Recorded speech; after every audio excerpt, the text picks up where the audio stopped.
Bħalissa tim nazzjonali tal-water polo jinsab fis-Serbja fejn qed jieħu sehem f'kampjonati Ewropej tal-ogħla livell. Kampjonati li kieku wieħed iqabbilhom mal-futbol ikun qisu qed jitkellem fuq l-Euro 2016. Biex it-tim seta' jkun imħejji bl-aqwa mod għal din l-avventura storika, il-Gvern tal-appoġġ kollu tiegħu.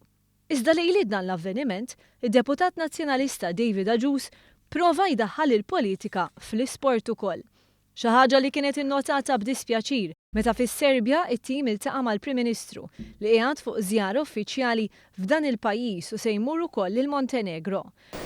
Urid inżid xi ħaġa oħra, llum dispjaċini nara xi kummenti dwar mingħand l-Onorevoli David Agius. Li nixtieq ngħid mhux se noqgħod nirrispondi għax jiena ma nidħolx fil-politika. Karwana Karen żied jgħid li meta t-tim ikkwalifika il-messaġġ kien ċar mill-bidu.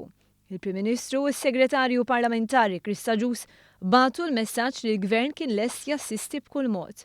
Dan biex l-assoċjazzjoni tiffoka fuq l-aspett sportiv, kif fil-fatt sar. U jiena għandi pjaċir ngħid illi dak kollu li tlabna, il-Prim Ministru u l-Kabinett u kull min kellu l-opportunità li jgħin għenuna all the way. Żgur illi li kien ma kienx għalikom, we wouldn't be here.